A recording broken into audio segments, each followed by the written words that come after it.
Esto es El Agasajo. El Agasajo. Con Jesús Rosas y Alan Sarmiento. Solirradio.com. Innovamos la comunicación.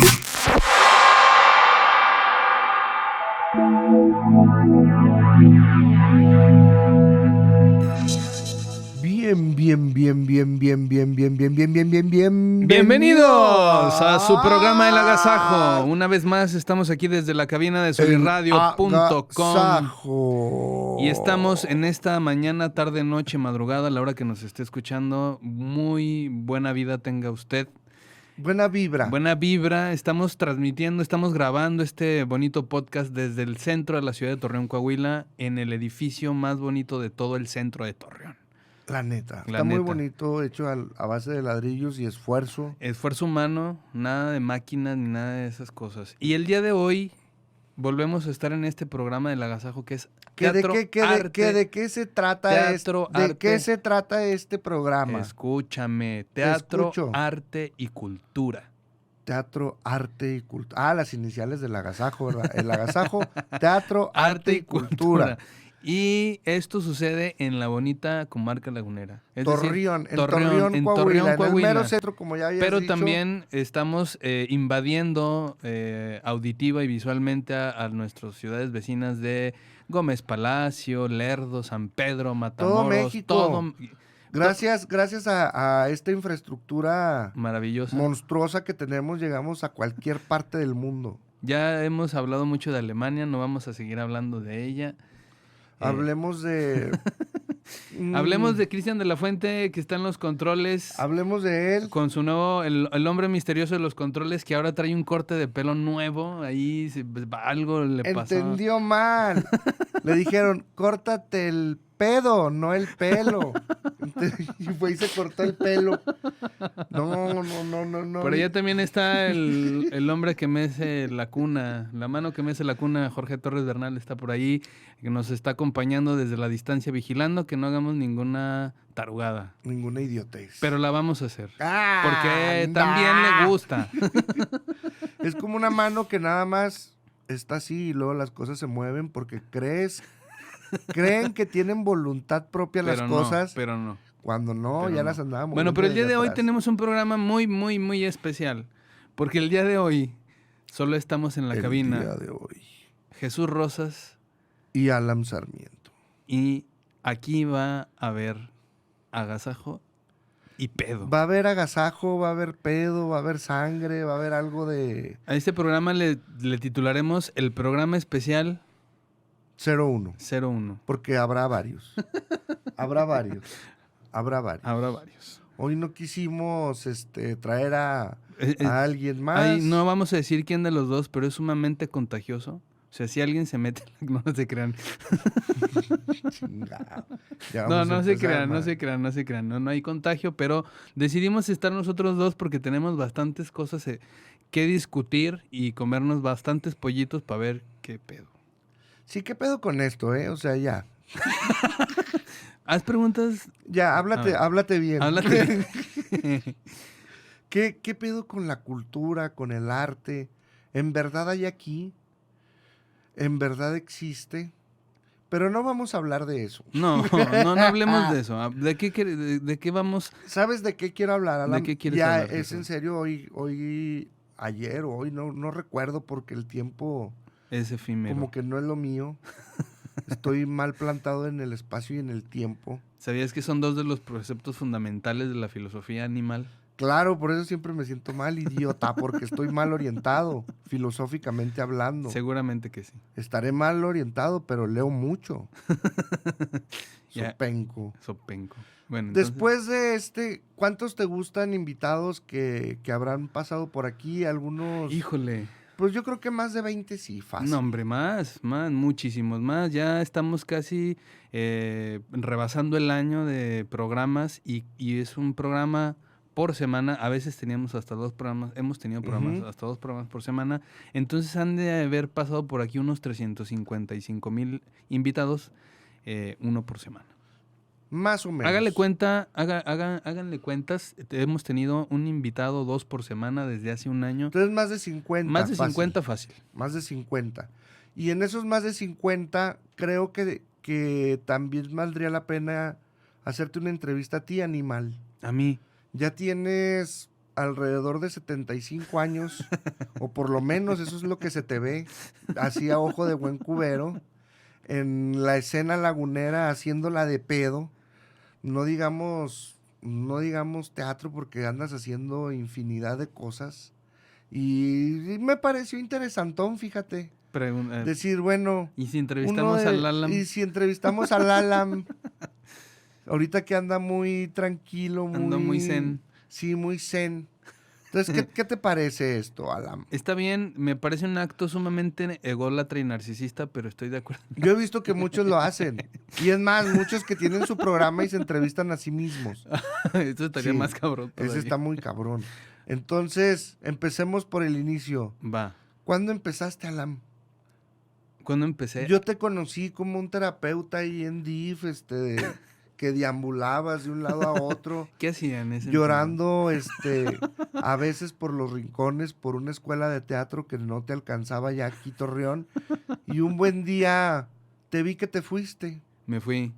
Pues la manera de empezar fue muy, digamos que accidental. Yo el teatro a mí no me interesaba nada. ¡Ándale! No, ¿Es en serio? me chingues. O sea, yo hasta los 18 años nunca estuve en un taller de teatro, nunca hice una clase de teatro hasta que tuve que entrar a la universidad por no haberme hecho sacerdote y no tener ninguna Quería ser carrera. padrecito, ¿verdad? Sí, hermano lasallista. Entonces me di cuenta que no era lo mío prontamente. No voy a explicar por qué. ¿Por qué? Pues digamos que hubo una revelación divina que vino de una situación divina. Y vi que no era lo mío. Y entonces... Pero relacionado con mujeres. Sí. Pues no hay problema, eso es lo que hacen, ¿no? Pero bueno, no es el tema. No es el tema. El caso es que yo termino teniendo que elegir una carrera que no es la que yo quería, porque yo quería algo que estuviera más relacionado con eso que me llamaba la atención de la religión, que era la filosofía, y en mi casa me dijeron, no, filosofía no, Chito, no. Si estás viendo, ya teníamos el futuro asegurado, siendo tu hermano lasallista, y ahora quieres estudiar filosofía, no vamos a morir de hambre. La neta, La neta. Yo nunca he visto en ninguna parte que diga, por ejemplo, ando contratando Distribuidora Rodríguez, SADCB, solicita filósofo para sus áreas de... Pero bueno, el asunto es que me meto porque era lo más cercano a la carrera de psicología, por eso andaba de terapeuta en el DIF llorando por los rincones. Y tenía que hacer un servicio becario. ¿Por qué? Pues porque si no, no iba a tener el dinero suficiente para pagar mi carrera. Y entre la lista de las cosas que había, que no podían ser deportes porque los deportes eran muy malos en ese entonces, ahí en la UANE, porque pude haber elegido fútbol, pero no lo hice, estaba rondalla, y pues Cristian de la Fuente no me deja mentir, pero rondalla que no, o sea, rondalla, Cristian, no, musicalmente... Así han empezado los grandes rockeros. La rondalla no, y luego venía jazz. Yo no me veía ahí bailando jazz. Venía pintura. Dije, y hasta el último en la lista venía teatro y me llamó la atención. Nunca había estado en una clase de teatro, pero inmediatamente en la primera clase que tuve entendí que era algo que se parecía mucho a lo que yo quería hacer como filosofía, pero con acciones. O sea, había algo de filosofía en Desde eso. ahí ya empezaste a... Ahí empecé a cranear cosas raras. Y bueno, terminé mi carrera, estuve a punto de casarme, no lo hice, nunca dimos el paso. Y una vez que me corrieron del DIF, que eso fue lo que pasó realmente. Te corrieron del DIF. Me corrieron del DIF. Sí. No por nada extraño ni malo, sino porque hubo un cambio de administración y era el más... ¿Qué es lo que pasa? Cambio de administración. Y vámonos. Todos para afuera. Y entonces me cambiaron de administración, me corren, yo tengo una gran depresión para variar. Y luego digo, qué menso, pues si lo que quiero es no estar aquí, no ser psicólogo, sino estudiar teatro. Tenía algunos ahorritos y decidí irme a la Ciudad de México. Esto muy aunado a haber conocido a Rubén Ortiz y a Gerardo Trejo Luna, que ellos fueron los que me empezaron a guiar por el camino del mal. Uh-huh.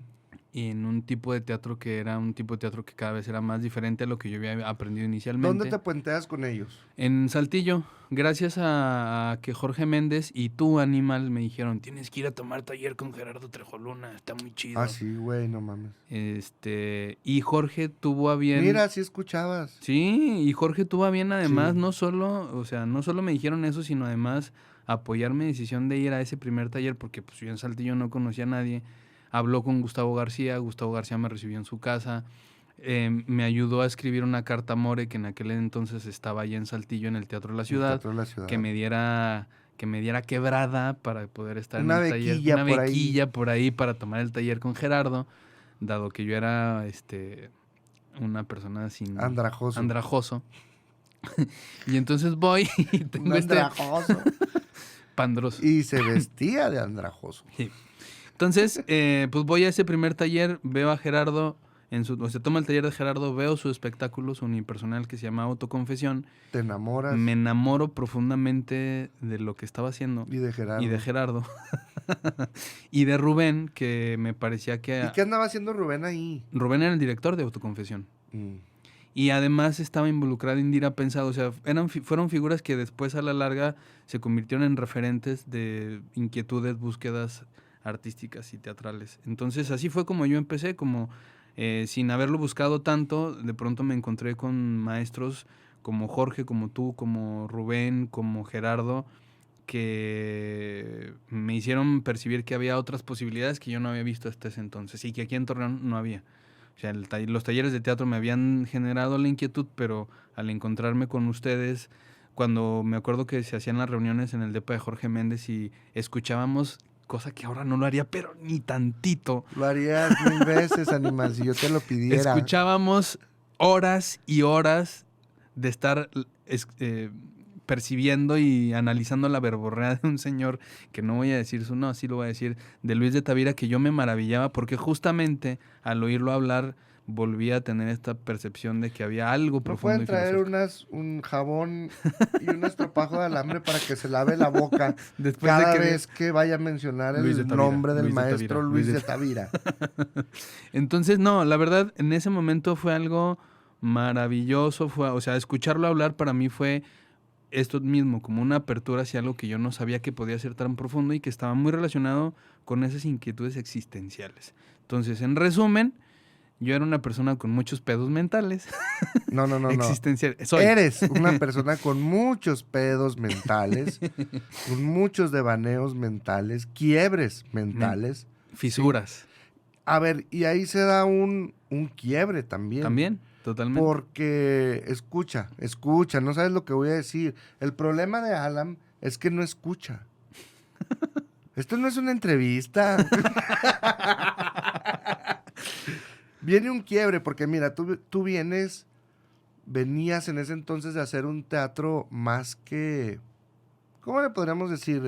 Formal, muy, convencional. de escuelita. Ajá. Incluso nosotros también hacíamos mucho teatro así muy parecido a lo que era, lo que debería de ser el teatro. Y esta parte con estos mafiosos como Gerardo es una parte totalmente desestructurado de lo que es la forma. Incluso llegando al lenguaje del cuerpo como el centro de la escena, como si el teatro se tratara de otra cosa, pero bueno, parten desde esa premisa. Ahí se da como que el primer quiebre, ¿no? Sí, y bueno, y se da y también con Luis, o sea, es que curiosamente, aunque desde discursos distintos, Luis de Tavira, Gerardo Trejoluna, planteaban un asunto que uno lo llamaba indeterminación y el otro desidentificación, pero que ambos eran a partir de algo, y eso creo que sí fue así, que Rogelio Luébano estuvo diseñando, que era trabajar a partir del cuerpo y de situaciones límites en el cuerpo, donde aparecía ese algo más que podía hacer aparecer lo excepcional. Y que le llamaba indeterminación. Entonces, primero escucharlo en discurso, luego ponerlo en práctica tal vez con Gerardo y con Rubén, fue un quiebre que me hizo comprender que el camino que quería seguir era ese. Se da esta coyuntura de que me corren del DIF y entonces yo empiezo a buscar talleres que tuvieran que ver con todo lo corporal y ahí aparece un siguiente quiebre que es la danza buto. O sea, buscando talleres corporales, tomando talleres Es que puras... Chingado. Y la danza buto, para quienes no estén familiarizados, es una danza que surge en Japón a partir o como una consecuencia después de la Segunda Guerra Mundial y sobre todo del bombardeo de Hiroshima y Nagasaki, en donde este estilo de danza habla de un cuerpo desmembrado, descuartizado, de un cuerpo que ha sufrido una tremenda crisis y una desestructura, y ante esa desestructura el intento por volver a darle unidad desde la desestructura. Entonces sí, ahí viene otro quiebre, y en esa búsqueda de talleres de danza buto con Gerardo Trejo Luna me encuentro con otro maldito loco que se llama Jean-Frédéric Chevalier, que organiza una cosa a finales del 2004, que organiza una cosa que se llama el Gesto Teatral Contemporáneo, y hace una locura que se llama Noche de Teatro, que es que de 7 de la noche a 7 de la mañana veíamos muchísimas obras de teatro de diferentes compañías, de diferentes propuestas. Era toda un agasajo de puestas en escena, pero además acompañado de que toda la semana hubo coloquios, hubo reflexiones, hubo entrevistas, y vino gente de muchas partes del mundo, y todas esas gentes pensando en que el teatro tenía que dar un brinco hacia otro lado, que ya no fuera esta forma más costumbrista, más convencional, acartonada de alguna manera, que no es que eso esté mal, pero estaba exigiendo la escena otra cosa. Cuando yo a finales del 2004 me topo todo esa, o sea, junto toda esa experiencia, decido irme a la Ciudad de México, a una de las escuelas más peculiares. Ahora, en una entrevista que le hicieron recientemente a una excompañera, Bárbara Lázara, que le mando un saludo, ella habla que el diplomado era una especie como de Montessori teatral. Y sí lo era. O sea, porque ahí no había una estructura predeterminada, se trabajaba mucho con lo que el grupo que se formaba tenía. Incluso a partir del tercer y cuarto semestre, a nosotros nos dijeron, bueno, ¿y ustedes qué quieren de clases? Entonces, dentro de cierta estructura, había mucha esa estructura. Con Vargas a la cabeza, con ¿no? Jorge Vargas a la cabeza Vargas. Y Alicia Laguna, y bueno, con una serie de personas maravillosas como Héctor Borges, Jean-Frédéric, Rubén, Iliana Diegues, Tomás Rojas, Indira Pensado, Carmen Mastache, gente que a la larga, y ahora lo podemos corroborar, son gente que finalmente fueron personajes muy significativos en el arte teatral de México. O sea, digamos, fueron una siguiente generación que vino a tomar la estafeta de Luis de Tavira, Héctor Mendoza, Margules, y en un primer momento, pues como hacen todas las generaciones nuevas, tratando de derribar lo anterior, pero también sabiendo que venían de allá. O sea, todos ellos trabajaron y empezaron a tener sus inquietudes por haber trabajado con esta anterior camada de directores y de creadores escénicos, con Gurrola incluso. Entonces, pues bueno, yo diría que hagamos una pausa porque Cristian de la Fuente ya nos está viendo feo. Deja de dirigir, estúpido. Deja de dirigir, deja que fluya. Ya cortando, bueno, está bien. Maldita sea. Pues bueno, estamos aquí en el estudio, márquenos 725-75-69. Nos pueden ver aquí en elagasajo.com, soliradio.com. Lo que sí es, denle like, compartan, métanse a la página de soliradio.com y de YouTube. Denle like. Denle like, sí. Y suscríbase al canal de YouTube. Muy bien. Vámonos. Pausa.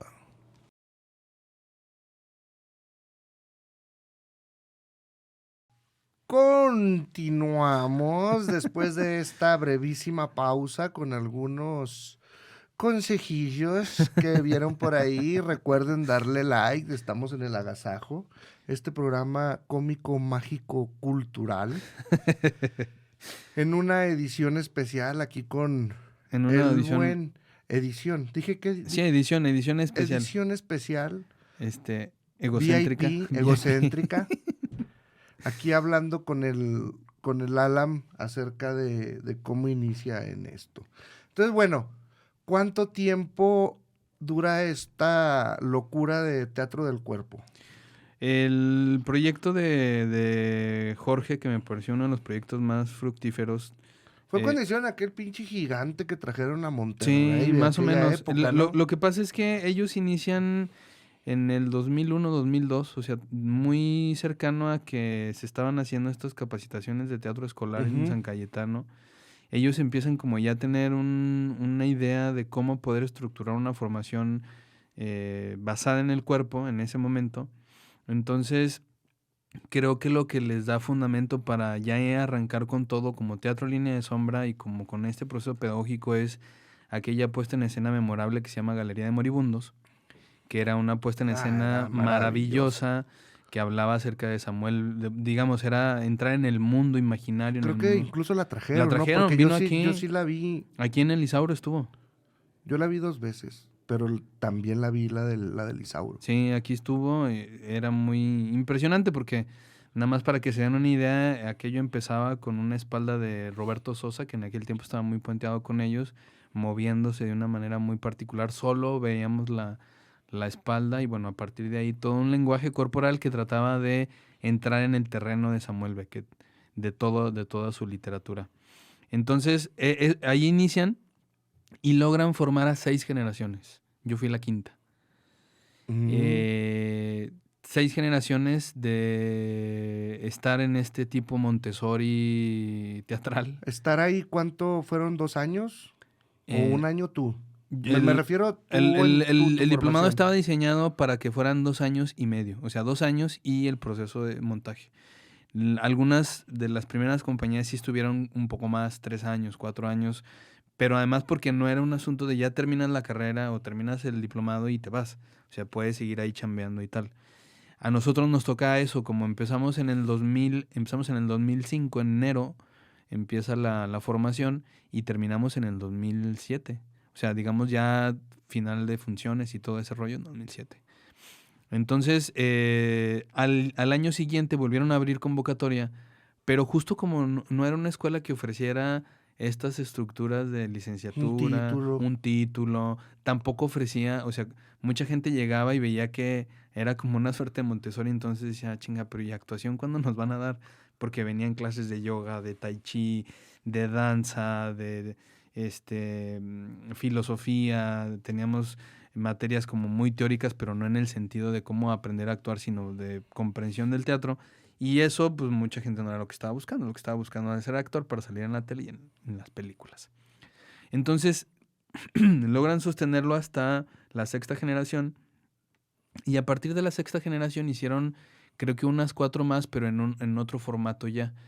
También Jorge y Teatro Línea de Sombra empiezan a darse cuenta que el discurso de teatro físico, teatro del cuerpo, ya no les era suficiente, o sea, se fueron todavía más allá y empezaron a hacer algo que se llamaba transversales, que era el mismo diplomado, pero ahora muy basado en todas esas manifestaciones escénicas que estaban influidas por la multimedia, por el arte visual, por la arquitectura, por otro tipo de disciplinas que alejaban al teatro de su forma más convencional. Ya no solo la danza, ya no solo el cuerpo, sino pues otros formatos mucho más radicales y era una cosa mucho más performática. Casi yo diría que de la 7ª generación en adelante fue un asunto mucho más de investigación, más performático, más de teatro documental, más de teatro, de estas otras teatralidades que fueron apareciendo con más fuerza. Pero entonces ellos siempre como punta de lanza. Y creo que una de las cosas que les dio más solidez es que cada año organizaban un encuentro de teatro del cuerpo.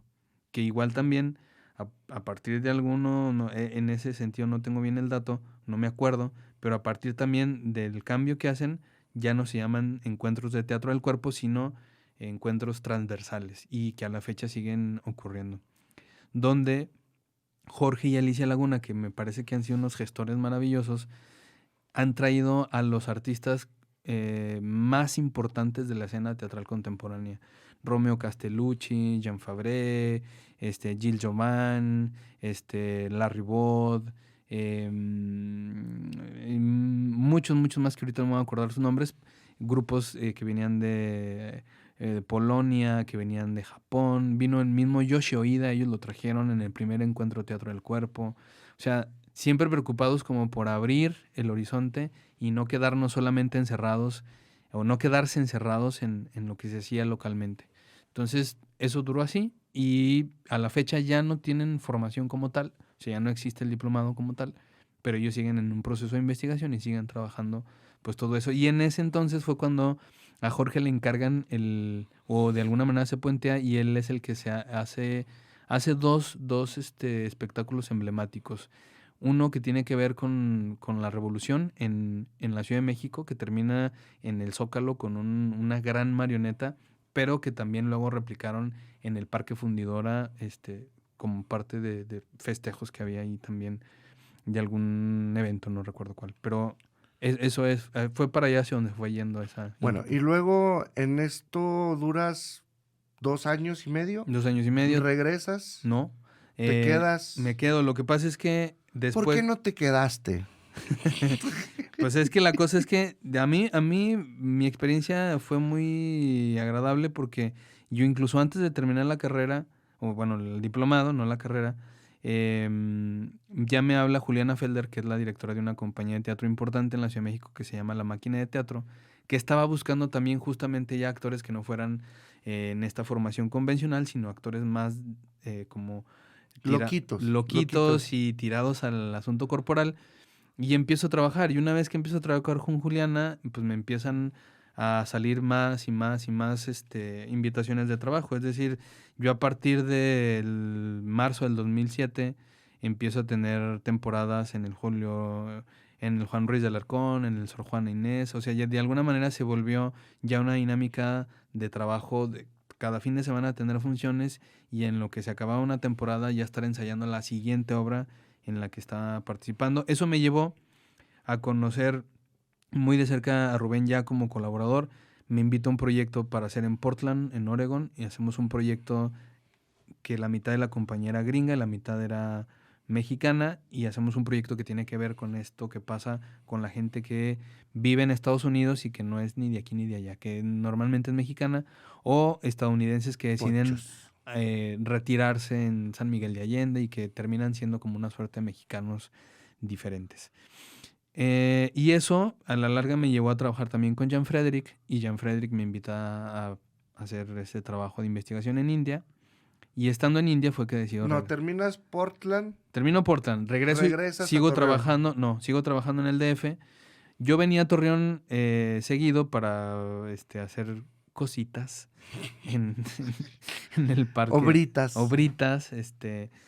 justo aprovechando eso que ya tenía como de infraestructura de algún beneficio económico y también como de conocimiento, yo venía y hacía obritas aquí. Por tus bequitas. Por mis bequitas y por todo ese rollo. Y una vez que ya está como muy sólido el tema de trabajo allá, pues me podía desprender 2, 3 semanas, un mes, pero yo seguía trabajando allá. Lo último que yo hago en la Ciudad de México es, junto con Jan Frederick, hice la segunda, tercera y cuarta noche de teatro. Y lo último que hago escénicamente es la cuarta noche de teatro, en donde me toca estar en 4 obras distintas, una que dirigía él, una que dirigía Joseph Danan, que es un director francés, otra que dirigía un director colombiano que se me está yendo ahorita el nombre, Víctor Viviescas, y una intervención que hice en un proyecto que hizo Rubén Ortiz. Entonces, esa fue mi última temporada que estuve allá en el DF. Tuvimos temporada en el Juan Ruiz de Alarcón, teniendo como apertura esta noche de teatro que de 7 de la noche a 7 de la mañana hubo obras de teatro. Y a partir de ahí es que Jan Frederick me dice, vámonos para India. Y él ya había empezado a hacer trabajo allá, y pues allí fue donde estuvo la invitación para ir a Calcuta. Un año. Y yo me voy en el 2010 con él allá a Calcuta, que fue el año más, uno de los años más violentos acá en Torreón. Y para mí ese era el contraste que me hacía como estar pensando en que tenía que regresar. Todos estos locos, todas estas cosas extrañas que nunca has entendido, Jesús Rosas. Ni no voy a entender. Y no vas además, a entender. O sea, pero no es el tema, o sea, no las has entendido en 12 años. ¿Quieres que les entienda ahorita en un programa? No las vas a entender. Lo podría hacer si nos diera rating. Y que le dieran like. Pero que le dieran like. No entiendo por qué, o sea, el enigma del like, güey, o sea, vas a darle a lo mejor les caemos gordos. No les caemos gordos. Es un lenguaje universal, o sea, ¿qué tanto es ahí like? Compartir. Bueno, y luego... El asunto es que... A ver, eso que nunca he entendido. No, lo que pasa es que estas teatralidades, en vez de estar pensando en la ficción y en eso dicen, porque no todas son realmente así, se preocupan por el asunto social, político, hay un diálogo más directo con lo que está ocurriendo en la realidad y tratar de crear a partir de eso, que no siempre sale, muchas veces no sale, y sería mejor agarrar un texto que podría tener vinculación con eso. Fácil. Pero entonces esa como herencia y esa información de toda esta gente que me toca conocer de primera mano, me hacía pensar que yo estando en India era pues un desgraciado privilegiado que no estaba en Torreón en los momentos de mayor problemática Tampoco social. era que te necesitáramos, ¿eh? No, Que dijéramos, y que nadie, venga y nadie. el Dalai Lama. Y tampoco era un asunto, lo entiendo ahora, de que el arte pudiera salvar nada. Pero había una necesidad de querer estar acá para entender qué estaba pasando. Entonces, la razón por la que yo regresé es porque yo quería saber qué se podía crear teatralmente. Pero regresaste después de que termina el proyecto, ¿no? Después de que termina el proyecto, no, claro, termina el proyecto, termina la investigación, escribo un libro. ¿En dónde estuviste en India? En Calcuta. En Calcuta. En Nueva Delhi, Darjeeling. Digamos que en esas 3 ciudades mi base principal era Calcuta. ¿Y quieren mucho a la madrecita? No, Teresa. nada. No la quieren. No voy a profundizar en eso. Podemos hablar de religión. Mejor no, ¿verdad? A Gandhi, híjole, es que son figuras muy, pues, dice Cristian de la Fuente que si a Gandhi es y la Madre Teresa son figuras que... Pero en el día a día, o sea, Es que en el día a día hay que entender 2 cosas. Es una cultura oriental y además una cultura que no es capitalista. Es una cultura que durante muchos años fue comunista y que esta cosa de que alguien sobresalga sobre el todo, común, o sea, como el grupo, no es algo tan bien visto porque eso ya genera ganancias individuales y personales y eso no es tan bien visto. Entonces, tanto por un lado por el otro era como extraño. Obviamente, lo de Gandhi sí es en otra vertiente. De hecho, sus hijas, en el futuro, ya cuando crecieron, se volvieron gente muy importante en la política del país. Gandhi mismo hace un gran movimiento que es poder dejar de ser colonia británica a India con ese trabajo de resistencia, pero a costa de pues, muchas cosas personales, ¿no? Hay gente que odia profundamente a Gandhi, pero más en el asunto personal por su ser tan radical, pues, ¿no? Sus mismos hijos no terminaron bien. Entonces, pero bueno. Y ahí la madrecita, pues bueno, ya no vamos a entrar en ese tema, pero en un gran porcentaje no. O sea, era como si se estuviera haciendo una especie de negocio a partir del sufrimiento de lo que pasa en India y que ni siquiera es sufrimiento para ellos. Okay. Es muy raro, es muy complejo. Bueno, terminas y ahí sí decides regresar. Decido regresar. A Torreón. Ajá. ¿Por qué? ¿Y Pues, por qué no si ya estabas trabajando? Primero porque ya me tenía harto en la Ciudad de México. O sea, creo que la experiencia de India me hizo entender que México no era el lugar donde yo quería estar. Las problemáticas, las temáticas. Ciudad de México. Ciudad de México como tal, pero también el mundo teatral de la Ciudad de México. O sea, yo sabía que si me quedaba en México iba a seguir siendo un obrero del teatro.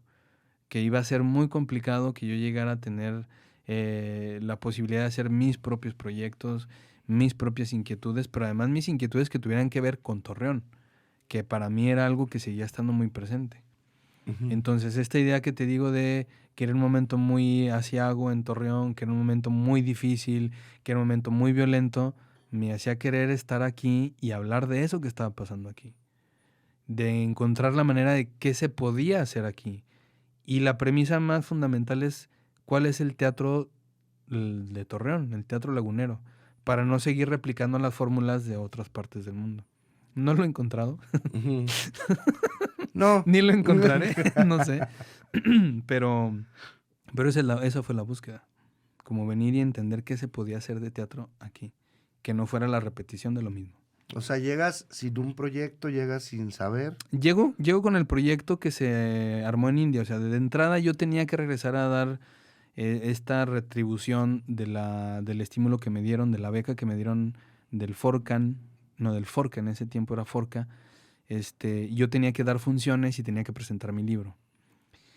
Y lo que hice fue eso, fue armar todo un proyecto para presentarlo y tener funciones acá. Una vez que hago eso, finalmente se queda un grupo de trabajo y lo que realmente me amarra, y es muy chistoso, no lo hubiera pensado que eso iba a ser determinante, fue que Lisauro Martínez me invita a tomar el taller de teatro que hay ahí en el Lisauro. Y además aceptando una propuesta diferente, porque no iba a ser el taller convencional de teatro. Ujú. Entonces, en el inicio del 2011, o sea, yo digamos, hago mis funciones de teatro de este proyecto de India que se llamaba Reparando la Mirada en diciembre del 2010. Y para febrero del 2011 ya había empezado a trabajar en el teatro, Isauro. en el Isauro. Entonces, ya En el 2011, o sea, en ya tienes 11 años 11 años ahí en el teatro. en el teatro. En febrero 14 de este año cumplimos 11 años. O sea, ya estamos acercándonos al año 12. No, pues es que lo que tú tienes es vejez, así se llama, güey. Ya no le rasques. Pero bueno, ¿y luego? Y ¿Y luego... luego qué sigue? O sea, ¿o has venido así nada más pepitando? No. O sea, yo de alguna manera lo que buscaba hacer era un colectivo, un grupo, algo que diera una solidez. No lo conseguí como desde el lado de la colectividad o del grupo, porque entiendo que aquí las dinámicas de compañía y de grupo son distintas a las que yo viví. Y fue hasta el 2015 que me encuentro con Enrique Esquivel y que se genera lo de Plan B, que encuentro ya como el ancla principal para saber desde dónde trabajar. Y eso a la par me empezó a abrir las puertas a dar clases en el TEC de Monterrey, en ULSA y en todas las demás escuelas que he dado clase. Entonces, finalmente, del 2011 a finales del 2014, fue pues sobrevivir, seguir buscando hacer proyectos. De hecho, 2 años no me la pasé aquí. La mitad del 2011 me fui a Oaxaca a hacer un proyecto de danza buto con la maestra Natsu Nakajima. El 2012 estuve en las comunidades indígenas de Hidalgo con Carlos Cruz, dando funciones de teatro en comunidades indígenas. Y es hasta el 2013 que empiezo a trabajar en una bonita empresa que se llama Capacitarte, que empieza como a ver una posibilidad de pensar que sí podía estar acá, porque económicamente generaba las bases y los ingresos necesarios para poder no mover. Gracias a ti y al trabajo que estabas haciendo tú, pudimos por primera vez traer a Gerardo Trujoluna a Torreón, vino por primera vez Indira Pensado a Torreón, y se generó un proyecto y un grupo de teatro que funcionó durante el tiempo que estuvimos colaborando, que fue como hasta mediados del 2014, y la segunda mitad del 2014 fue pues empezar a cranear y conocer a Enrique para hacer Plan B. Y una vez que aparece el foro de Plan B, pues ya se echan otras raíces como con mucho más fuerza. Y básicamente Plan B y las clases han sido lo que me ha mantenido acá. ¿Y podríamos decir que esa comunidad que andabas buscando la lograste? Por lo menos con el grupo del Isauro. Creo que lo que hoy puedo decir es que hacer comunidad en el teatro, hacer comunidad en la comunidad, hacer comunidad en el arte, es muy distinto a lo que yo pensaba. O sea, una comunidad no es poder estar con la gente que piensa igual que tú. No es todos jalar para el mismo lado. Es poder comprender que en el ajo y en el lugar en el que estás existe la diferencia, y ante esa diferencia lo que intentaría una comunidad es seguir estando bien. O sea, buscar el bien común. Entonces, la comunidad que yo andaba buscando ya estaba, solo que yo no me había dado cuenta. Y lo que había que hacer era ponerle más atención a esas cosas que sí nos dan bien en común. Y eso es básicamente lo que yo diría. La encontré de otra manera. La encontré sabiendo que no es esta forma ideal y masiva y colectiva en cuanto a número, sino pues a que somos una comunidad y no lo sabemos. Eso es lo que puedo decir. Somos una colectividad y no lo sabemos. Somos una colectividad y no funcionamos como tal, porque siempre estamos pensando más en el asunto personal, y es entendible, así es nuestra cultura. Pero el teatro, o sea, Plan B, sí ha sido como una plataforma donde sí ha generado esa convivencia y esa colectividad. Ujú. sin ser unas personas, pues. A ver, y sin querer convencerte, porque no me interesa de más. Pero yo creo lo contrario. Yo creo que no hay comunidad, pero no desde el Mm. punto de vista fatalista. Yo creo, y lo veo contigo, lo veo con Armando, que anda igual allá en Saltillo, con el mismo Jorge, con el mismo Mm. Luébano. Veo gente que de repente está muy interesada en su quehacer y que cree en esta idea de colectividad y comunidad y terminan dándose cuenta que no es cierto y por ahí sí coincidiendo con las gentes que quieren trabajar con ellos. Entonces, pero para mí, de verdad, no hay comunidad. Sí, ¿no? Hay coincidencia, o sea, si me invitas a trabajar tú contigo, puede ser que acepte, a diferencia si me invitara otro teatrista, ¿me explico? Claro, claro. Entonces, esta idea Idílica, idealizada, idealizada. creo que por lo menos en lo que veo yo aquí en Torreón, lo poco que veo en Saltillo y algunas lagunas en la Ciudad de México, no hay esa colectividad. Sí, no, o sea, probablemente no. Y no lo veo no lo veo desde el romanticismo. Claro. Incluso lo veo como algo natural y como algo genuino y que además aporta. Sí, no, y finalmente son las condiciones en las que vivimos, entonces tampoco es que eso intente ser una crítica de, es que no sabemos ser colectividad. Sí entiendo desde dónde lo dices y es más, estoy de acuerdo que no está esta colectividad. Porque a lo mejor ni se trata de eso. Y a lo mejor, exacto, ni se trata de eso. Entonces,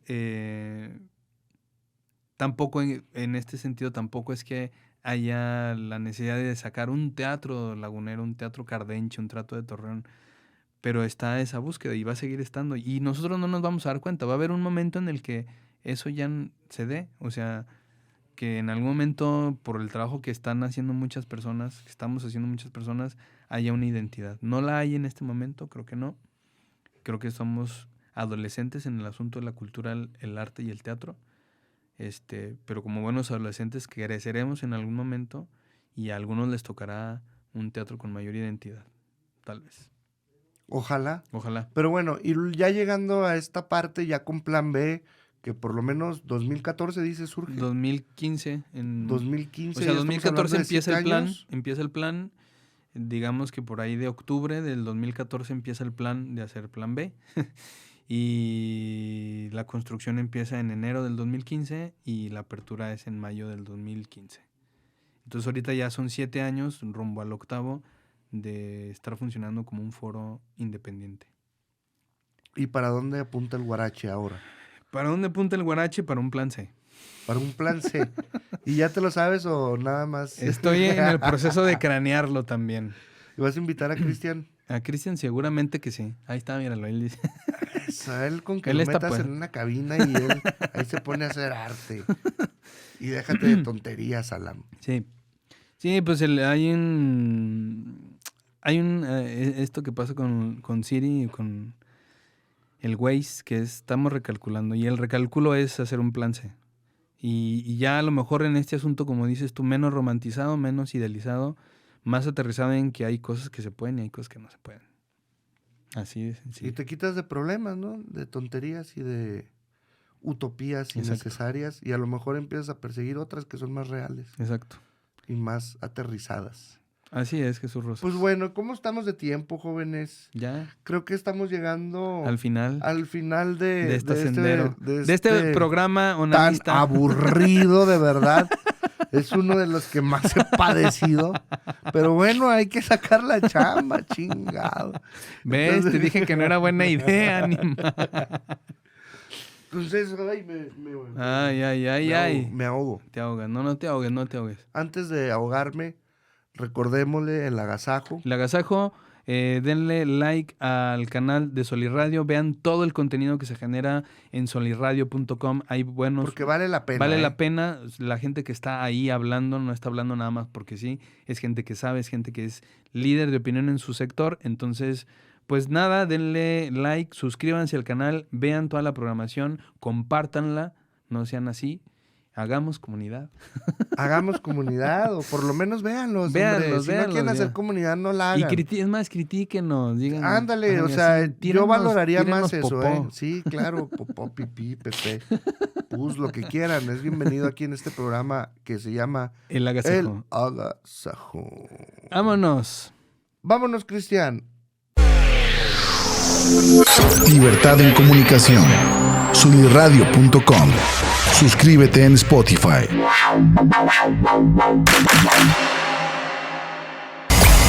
Emisión de vanguardia. Sunirradio.com. Suscríbete en Spotify. Sintoniza tus ideas. Sunirradio.com. Suscríbete en Spotify.